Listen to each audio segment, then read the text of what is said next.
I can't go in order with this review because I got to start this off right. Jacy Jayne, I apologize.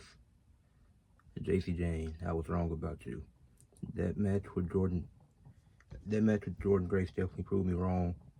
I'm glad that I was glad with the results of the match. I thoroughly enjoyed the match, so I just had to get that off my chest. I had to apologize to Jacy Jayne. She probably won't see this. I probably didn't say what I said about her when she first won the title, so it probably doesn't matter. But Jacy Jayne, I apologize. You proved me wrong and proved that you earned that NXT Women's Championship. Now you're probably losing it next week to Masha Slamovich, but at least you got the opportunity. But this was a good showing from Jacy Jayne. Jordan Grace, when they showed that package of Blake Monroe, because I ain't see the NXT pay-per-view yet, but when they showed that package of her not wanting, it was said something along the lines of not wanting to take the spotlight away from Jordan Grace. Yeah, I knew that wasn't true. But this match, like I said, it was a great match. It wasn't better than the opening match, but this was still a good match. I think the opener was a really good match as well, which I'll get to after this. But obviously, Fatal Influence got involved. And then when Blake Monroe Hill had the belt and she hit Jordan Grace on, I was like, yeah, seeing this coming. I figured that she would probably turn heel because her being a face wasn't going to work. I mean, they didn't do it for too long, but her best work is her as a heel, so I'm glad they finally did that. But to really talk about some of the match more, the Jordan Grace had hit a suicide dive early in the match. Then Jacy Jayne, she hit her with a well-placed boot. But a few seconds later, the spine bust from Jordan Grace was cool.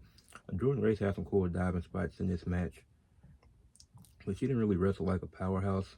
So that was interesting. Both women they went like reversal for reversal at one point in the match. The pin reversal sequence they did was pretty bad, but they didn't take away from the match. It was still a good match overall. Jacy Jayne, her Hurricane Rana is great. Jacy Jayne has a nice theme song as well. And after Blake Monroe turned heel officially, Jacy Jayne was able to get the win. Blake Monroe handed her the belt, and then I did hear that she got the pin at the pay-per-view. So she coming after the NXT title soon. I mean, like I said, Masha will probably be double champion, and that's how Blake Monroe will win the title. But now to speak on the opening match, Becky Lynch versus Laura Valkyria versus Bayley for the Women's Intercontinental Championship. The crowd was lit from the beginning. Opening match all the way to the main event. The crowd was lit. They was loving every part of it. You would have thought the crowd was sold out with how lit they were. Obviously they weren't, but they did a really great job. Shout out to Atlanta. They did a great job. Bayley, she decked Laura to start the match to make it one-on-one for those few minutes with just her and Becky, and it was some solid spots in this match. The swinging submission that Laura do is pretty cool. Don't know the name of it, but it's just I don't know how anybody would tap out of that. But it's just something that she used to apply pressure to Becky early in the match. Then Laura and Bayley, it was Laura was trash talking at one point, or wasn't? No, it was Bayley that was trash talking. She was telling Laura to stay out of her business, even though it directly affects her too. So that line was kind of stupid. But it was some cool spots, and it was a lot of taunting going on in this match. That's where I was like, it's a triple threat match, but y'all spending a lot of time taunting. It didn't necessarily take away from it, but I think it was just unnecessary because it didn't take away from it because everything else about the match I pretty much enjoyed. The Perry Pateau, if that's the name of it, the move that Laura did off the top rope, that was pretty cool. And then the pin breakups after the submissions, like that made sense after Becky Lynch doing the back exploder into the barricade was cool. Then after the Perry Pateau, Bayley did the elbow to Laura's sternum to break the pin up. Like I said, there was some great spots. Manhandle slam, then Bayley coming there and save it. Like after they hit their finisher, the other person they come and save it. So that was a cool spot, and it's more moving pieces, so it makes sense for that in a triple threat match. And then the way Bayley, she hit she hit the Rose plant to Laura, then Becky rolled her up for the pin. Some people had a problem with the roll up pin. I don't see an issue with it. Becky Lynch is a heel, and then this was the only roll up pin of the night, if I'm not mistaken. So Becky takes advantage of Bayley just hitting her finisher, so she don't know that Becky is ready to get back up and pin her. So it was unexpected, especially from Bayley's part. Then Lara wasn't able to do nothing with it, so she was here with the Rose plan already. So Becky winning that way actually makes sense, and it wasn't like it was a lot of roll-up pins at this pay-per-view. So that makes a lot of sense. But that was a great opener. Like I said, the Jacy Jayne match, it was good. Jacy Jayne proved me wrong. In the next match, the Kabuki Warriors versus Zaruka versus Charlotte and Alexa Bliss versus Judgment Day for the Women's Tag Team Championships. This was fun. Kairi Sane and Roxanne started the match off, so that added a nice touch to it with Kairi Sane already having history with the Judgment Day. Then the Kabuki Warriors would end up double teaming Roxanne. I think Raquel did a good job in this match. She got some. She looked like a powerhouse in this match. Like really since the Rhea Ripley match, it's really picked up. She's been featured more, and I think she's looked good. Roxanne didn't do as much though. I think Raquel did a lot more than Roxanne did in this match for Judgment Day. Because Raquel, she was like she knocked out Zaruka and Charlotte. So that eliminates 3 people from that time and at that time and moment. Alexa Bliss, she slapped the shit out of Raquel. So, but Raquel got some good offense in when she was in the early going for that match. She got some good offense in. Zarya and Alexa Bliss was isolated by Zarya, well really by Zaruka and Judgment Day. She was in there for a little minute by herself, but Charlotte, once she tagged in Charlotte got a great reaction. It worked. They were able to get Charlotte over as a babyface, so that's good to see. I do think they'll eventually win the tag titles. I think them not winning here, actually, I think it's fine, especially when neither one of them took the pin. Well, Charlotte did a spirit of Roxanne, the Kabuki Warriors double team Zarya, which makes the most sense because she's one of the 2 powerhouses in the match. So double teaming her makes a lot of sense. Ruka hit a soul snatcher to Charlotte Flair. Zarya went for the spear on Alexa Bliss, and Charlotte pulled out the way, and she would end up spearing Ruka. And this is the second time this has happened in the last 2 weeks, because this happened on NXT, not this past one, but last week too. So if this happens again, then it might. I'm definitely interested in NXT to see what Ruka says about that, because that was definitely interesting. Ruka would also suffer a Tejana bomb not too soon after from Raquel Rodriguez, and the Judgment Day will retain that way. Soul in her 3rd match in 3 days, so it makes sense that she take the pin because she's the most tired in the match, and she's on NXT. But the Judgment Day retain, I have no problem with this. Obviously, Liv is going to be out for a minute, but I think Judgment Day winning is a good thing, because what's the point of even trying to tell the story if they just lose instantly? The general managers told them they can be a tag team if they successfully defend the titles. And in this fatal 4-way match at Evolution, they did that, have a few more title defenses, and then once Liv comes, because if they would have just lost, Liv would come back and just be like, Roxanne didn't add anything to the group. There's no reason for her to be mad. If they actually have a successful reign and hold it for a few more months and have a few title defenses, like they could lose it before Liv gets it back. But if they have a few more title defenses and then everything is going well, then when Liv comes back, it's actually going to be important. I do think the end goal is for Charlotte and Alexa Bliss to get them, but maybe that happens at SummerSlam because they didn't take the pin in this match. Like at least they got one successful title defense in their books together. Maybe they have another one on Raw, then they lose it at SummerSlam or Clash in Paris. Like I have no problem with Judgment Day retaining. I think it don't have to go. It shouldn't be super long that they hold them, but they should hold it for a little bit more with them just acquiring, having all the gold now. Like Judgment Day first loss will probably be at SummerSlam. Like that's when it'll start to fall apart. Dom probably lose to AJ there, so that's probably how you start building that story of the Judgment Day losing everything. The next match, Tiffany Stratton versus Trish Stratus. And this was way better than the Mania match with Tiffany and Charlotte. Their styles would fit really well together. Trish had a nice arm drag early part of the match. They both went slap for slap, then started throwing fists at each other at the suplex field. But Trish was able to do like some sort of reverse hurricanrana off the apron onto the floor, so that was cool. Trish had a great tornado DDT as well. Like Trish just had a good overall showing in this match. Ever since she came back since around 2018, somewhere around there. Like she's been putting on bangers consistently. Michael Cole lied. That was not her first match in 18 years. She's had multiple singles matches this decade. So I don't know where that came from. But the Swanton Bomb by Tiffany, I was impressed by. Wasn't expecting that because it's not usually in her arsenal. But Trish, I think Trish using Stratisfaction and it not being much of a effect to Tiffany and her being able to kick out was kind of, it's like, I don't think she shouldn't have just not hit it if she was going to kick out. Because I think with Trish being the legend she is, that she'll be protected. And it should only take one for her to win the match. And then Tiffany does the prettiest moonsault ever not too soon after. And she gets the win off of one. Like, it was a good match. It was the weakest match on the card, but it was still a good match. So I have no complaint. That's really my only problem with the match. Is that Trish had to use the Stratisfaction just to lose anyways. But aside from that, good match. Naomi versus Jade Cargill Part 2, no holds barred. This was fun. This is better than the WrestleMania match. And the WrestleMania match was good. I really enjoyed it, but this was better than that one. I think them being able to, Bianca added a little bit to it in between with her trying to convince them not to go as far as they did. But towards the end, she didn't really do nothing. Like every time she went for a pin, it wasn't like no hesitation or anything. She was just kind of like a normal referee. Like she showed emotion throughout the match, which was good.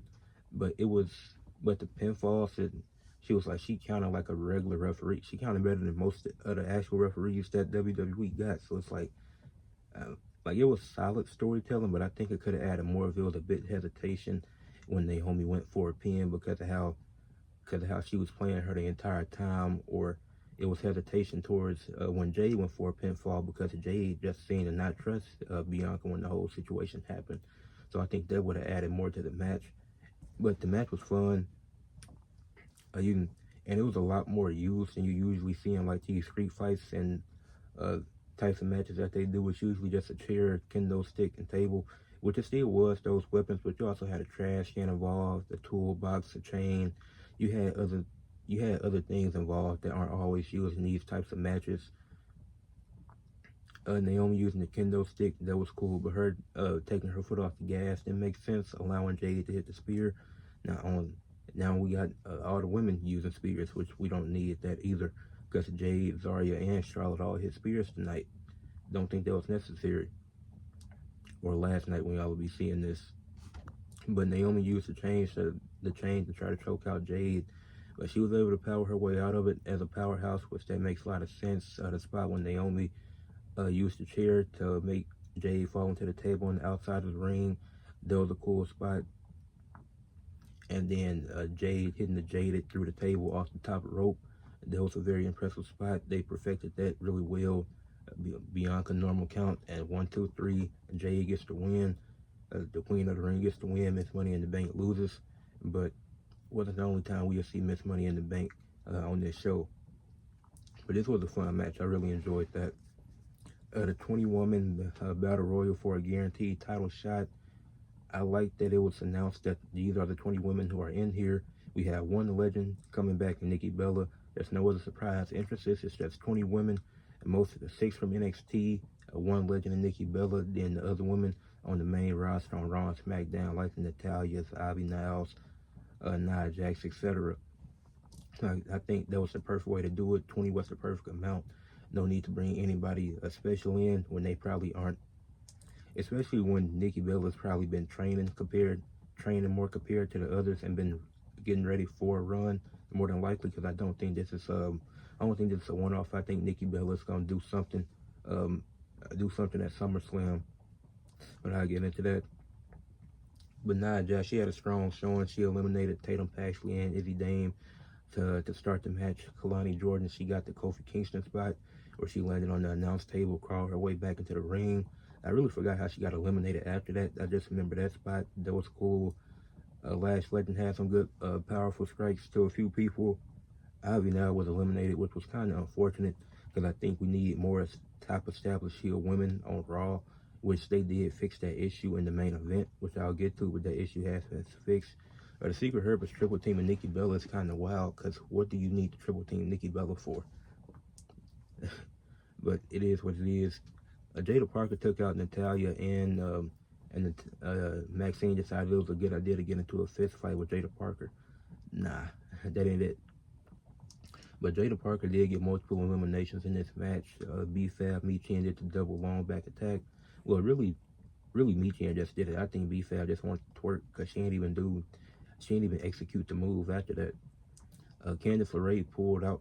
Candice LeRae pulled out Kalani Jordan. I wrote that down in my notes because I was confused because I think Kalani eliminated her, but they don't have any history, and I don't think Kalani's getting caught up anytime soon.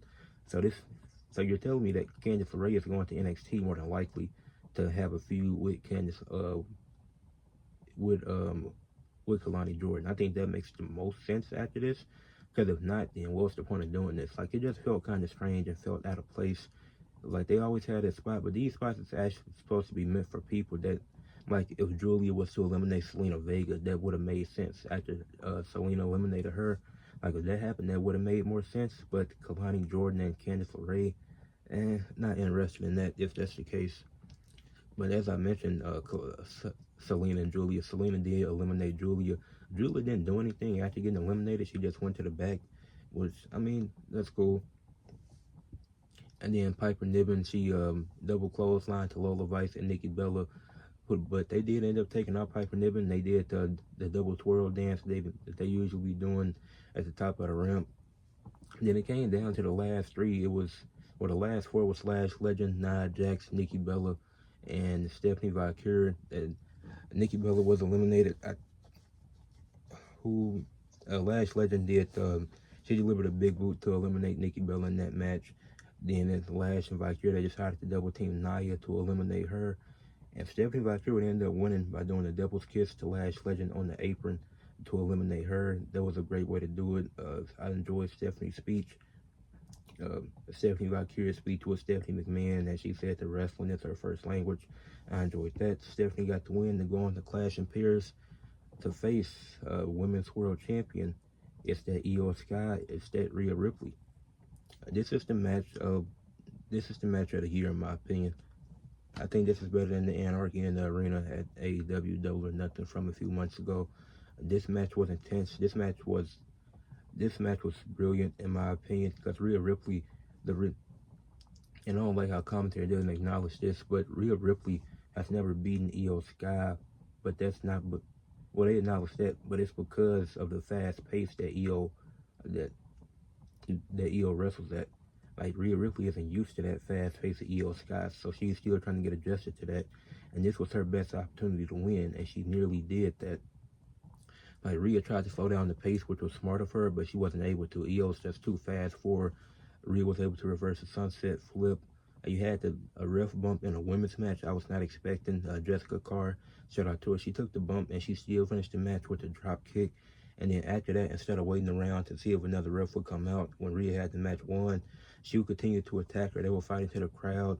Like, the ref is out, so do whatever you want to, but they didn't have to use any weapons. They just fought into the crowd. Io did the crossbody off the thing, so that was a cool spot. Like, it was, and when Io did the over the moonsault and Rhea kicked out, I was genuinely shocked because they have been putting so much pain on each other. I was like, it's no way it takes multiple finishers to end this match. Then Rhea was never able to attempt the Riptide in this match, which I don't think has ever happened when she's faced Io. I could be wrong, but she never attempted the Riptide in this match. Well, she went for it, but she was never able to successfully pull it off because Io reversed it twice. And then Io did the Spanish fly off the top rope, and then it was a point where they were both done. And then Io started, it was after the Spanish fly off the top rope, Naomi came down, to the surprise of everybody. We all thought Naomi was focusing on Tiffany Stratton and Nora Jade Cargill at SummerSlam, but that was not the case. She swerved us all, cashing in in the main event, taking out Rhea Ripley, then pinning Io Sky to become the new Women's World Heavyweight Champion. This does multiple things. This establishes a new top heel for the women on the Raw division in Naomi. Now you have questions of what does Io and Rhea do at SummerSlam? What's next for them? You could do Naomi versus Nikki Bella. Now you know that Naomi and Stephanie Valkyrie are going to face each other at Clash in Pairs. That's going to be a huge match. That's going to be fun and super exciting to watch. But this was amazing. I enjoyed this match start to finish. Like, I think this is easily Rhea and Io's best match. I do wish we would have got a definitive winner. I wouldn't mind seeing them running back again on a Raw, like on the Raw before SummerSlam or at SummerSlam, if they just need a mid-card match for the women non-title. I think that them getting a definitive winner and that being Rhea Ripley would actually, like Io Sky, Rhea still hasn't beaten Io Sky, so I wouldn't mind seeing this again. Maybe they waited off a little bit, but that was super fun. I think that is their best match, despite them not getting a definitive winner between the two. Naomi cashing in was a great swerve, and this was the best pay-per-view of the year. I think for the longest I had TNA Under Siege, which took place in, let me get my other notebook. TNA Under Siege took place in the month of May, and from that, I called that the pay-per-view of the year. I think WWE Evolution has surpassed that. It's July now. I think WWE Evolution is the pay-per-view of the year, and this is honestly one of the best pay-per-views I've seen all time. This was definitely better than the first Evolution. Despite having a worse build, it was way better. I think all the results made sense. Not mad at any of these decisions, especially how it played out. Jade goes 2-0 versus Naomi, but Naomi still walks out with the World Heavyweight Championship. She's still a champion. Stephanie Valkyrie goes over in the Battle Royal. A great decision. I did want Ivy now to win, but now you have, but the issue that I had a complaint with is you don't have it no more. You have a established heel woman on Raw. I think you still should establish Ivy now as a top heel, but in the mid-card scene, not on the, because you got Becky Lynch there, but Becky Lynch not going to be in the mid-card forever. But I enjoyed this show. I have 2.5 pages of notes. This video is 22 minutes long. Leave a like on the video, subscribe to the channel, comment y'all thoughts and opinions on the pay-per-view, and share for others to see. Women's wrestling is amazing.